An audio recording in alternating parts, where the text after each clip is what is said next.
Today we have a clip from the Deer Gear podcast on the single most important change I made to my bow setup. I hope you guys enjoy it. Let's get right into it. Man, you made a recommendation to me in a podcast previously, and I worded it in a way that I was like, he has to answer this in a way that's going to give me some conviction in it. And I said, I'm shooting an 85% let off bow. Should I lose sleep over that? Should I change to 80? Will it make that big of a difference? Yeah. So, the deal is basically the more let off that you have, so the less holding weight you have at full draw, the more critical your setup becomes. And it's even though a lot of people in their mind think hunting bows are light, with the modern stuff nowadays, and as long as the risers are, and we've got big cam eccentrics and all that stuff, by the time you put all that together, hunting bows aren't light unless you're running maybe one of the PSE carbon bows or something. But even like Hoyt's carbon bows, they're still not super light. I mean, we're still talking 4+ pounds, and then by the time you add everything to it, so when you have hardly any holding weight, it's even harder to support the bow. So it's not going to aim and point the way you would really like it to. And there's more to it than just how the bow aims. You're going to run into less tuning issues when you have a bow that has a little more holding weight. I'm not saying that you need to go from 7 pounds or whatever you currently have to 22 pounds, like what a lot of target archers or something like that would have. But there's a lot of people that fall in that, 14 to 17 pound range. There's a lot of like even target guys that fall right in there somewhere. And really that's a happy medium. When you're able to point and aim the bow better, you have a little more tension in the system itself. You're going to have less tuning issues. So your hand position, your facial pressure, all those things become less critical.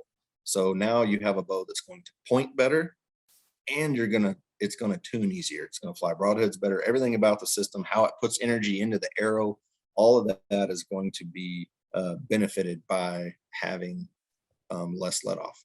So I went from the 85% on Matthews V3X. I was shooting 65 pounds, and I now switched those mods out. And the first thing I noticed, my pin float is way less.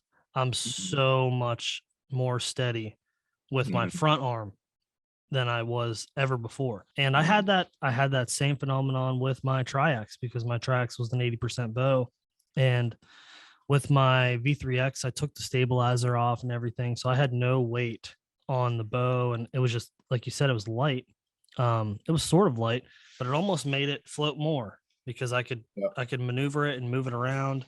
And I have shot night and day different from just switching those mods out. It's been like, I didn't think, honestly, it was like, oh, okay, let's see if this is really worth it. And man, it's a change that I'm glad I made. And I'm even like, I wish they made 75% or 75% let off mods for the V3X.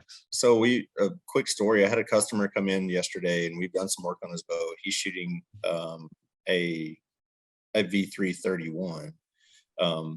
And he was talking about, he goes, man, when I first got this bow, I really liked it. He goes, but when you first get anything new, you want to like it so much that you believe you do. He goes, until you really spend some time with it.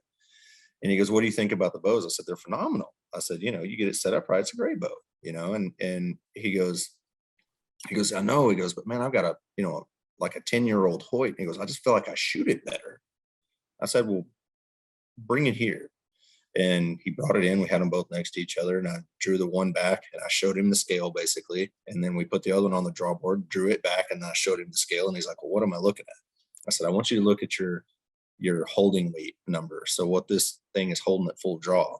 And I showed it to him, and he goes, well, wow, that Hoyt's got a lot more, because he was about 8.5 pounds with his Matthews, and he was like 16 pounds with his Hoyt. Honestly, I said, this is probably the difference. And the Hoyt was a little lighter bow, believe it or not. Overall, like mass weight, total weight of the bow setup was a little lighter, and it had more holding weight. I said, this will always aim better. And I said, and you will get through your release better with this bow as well. It's just going to be cleaner. Everything about the shot's going to be a little cleaner. I said, before you make your mind up on this V3, let's change the module.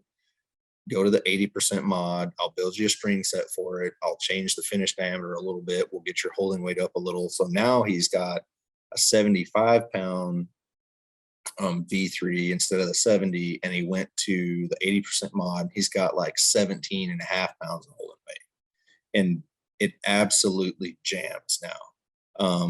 It took him about a day of shooting it to kind of get used to the extra holding weight, because when you go from 8.5 pounds to 17, it doesn't sound like much, but it's dramatic. Like, it is a dramatic difference. But now he's not thinking about selling his bow anymore.